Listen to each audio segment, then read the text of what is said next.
ಸಣ್ಣ ವ್ಯಕ್ತಿ ಗುಂಪುಗಾರಿ ಮಾಡಿಕೊಂಡು ಸುಮಾರು 20 ವರ್ಷಗಳ ಕಾಲ ಈ ಸಮುದಾಯದಲ್ಲಿ ಗಲಭೆ ಕೋಮು ಗಲಭೆಯನ್ನು ಮಾಡ್ತೀವಿ. ಇನ್ನೊಬ್ಬರದ್ದು ಒಂದು ಸಹಿಸಲಾರದಂಥ ಕೆಲಸ ಮಾಡ್ತಕ್ಕಂಥ ಮಹೇಂದ್ರ ಕುಮಾರ್ ಇತರಾಗೆ ನಾವು ಈಗ ನಮ್ಮ ಸಮುದಾಯಗಳು ಈಗೇನು 4 ಜಾತಿಗಳಿಗೇನು ತೆಗಿತ ಅಂತಾರೆ, ನಾವು ಕೋರ್ಟ್ ಮುಖಾಂತರ ನಮ್ಮ ಸಂಘಟ ಮುಖಾಂತರ ಅಖಿಲ ಕರ್ನಾಟಕ ಬಂಜಾರ ಬೋವಿ ಕೊರಮ ಮತ್ತು ಪರಿಚ ಸಮುದಾಯಗಳ ಸೀಮಾಭಿವೃದ್ಧಿ ಸಂಘವನ್ನು ನೋಂದಣಿ ಮಾಡಿ ಕಾನೂನಾತ್ಮಕವಾಗಿ ನಾವು ಕೂಡ ಅವ್ರ ಮೇಲೆ ಕ್ರಮ ತಗೊಳ್ಳೋ ಸಲುವಾಗಿ PL ಹಾಕಿ ಅವರು ಯಾವ ಮಟ್ಟಿಗೆ ಹಾಕಿದ್ದಾರೆ ಅವ್ರ ಕೂಡ ಎದುರಿಸ್ತಕ್ಕಂಥದ್ದು ಮತ್ತು ಹೊರಗಡೆ ಸಾಮಾಜಿಕ ಒಂದು ಹೋರಾಟ ನ್ಯಾಯಯುತವಾದಂಥದ್ದು ಹೋರಾಟ ಮಾಡಲಿಕ್ಕೂ ನಾವೆಲ್ಲರೂ ಸನ್ನದ್ಧರಾಗಿದ್ದೇವೆ.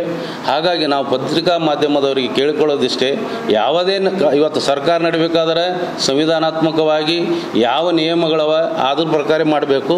ಮೀಸಲಾತಿ ಎಲ್ಲರದ್ದು ಜನ್ಮಸಿದ್ಧ ಹಕ್ಕಿದೆ.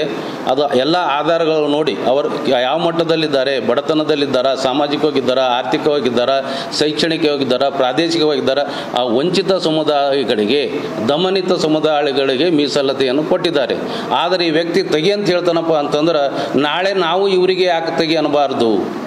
ಇದು ಒಂದು ನಮ್ಮ ಪ್ರಶ್ನೆ ಇದೆ. ಹಾಗೂ ನಾವು ಕಾನೂನಾತ್ಮಕವಾಗಿ ಅವರ ಮೇಲೆ ಕೂಡ ನಾವು PI ಹಾಕಿ ನಾವು ದಾವೆ ಕೊಡ್ಲಿಕ್ಕೆ ನಾವು ಸಿದ್ಧರಾಗಿದ್ದೀವಿ ಮತ್ತು ಹೊರಗಡೆ ಹೋರಾಟ ಮಾಡಲಿಕ್ಕೂ ನಾವು ಸಿದ್ಧರಾಗಿದ್ದೀವಿ ಅಂತ ತಿಳ್ಕೊಂಡು ಈ ವೇದಿಕೆ ಮುಖಾಂತರ ತಮ್ಮ ಮುಖಾಂತರ ಅವರಿಗೆ ನಾವು ಎಚ್ಚರಿಕೆ ಕೊಡ್ತೇವೆ. ಬಂಜಾರ, ಬೋವಿ, ಕೊರ್ಚ, ಕೊರ್ಮ ಇವು 4 ಜಾತಿಗಳು ಕರ್ನಾಟಕ ರಾಜ್ಯದಲ್ಲಿ ಯಾವುದೇ ಉನ್ನತ ಹುದ್ದೆಗಳಲ್ಲಿ ಇಲ್ಲ. ರಾಜಕೀಯವಾಗಿ, ಶೈಕ್ಷಣಿಕವಾಗಿ ಮತ್ತು ಇಡೀ ರಾಜ್ಯದಲ್ಲಿ IAS, KS, KPS, IPS, IFS ಪ್ರತಿಯೊಂದು ಹುದ್ದೆಯಲ್ಲಿ ಅವ್ರದ್ದೇ ಜನಾಂಗ ಏನದ ನಿಜವಾಗಿ ಅವರೇನದ ಎಲ್ಲ ಸವಲತ್ತು ತಗೋತಾ ಇದ್ದಾರೆ.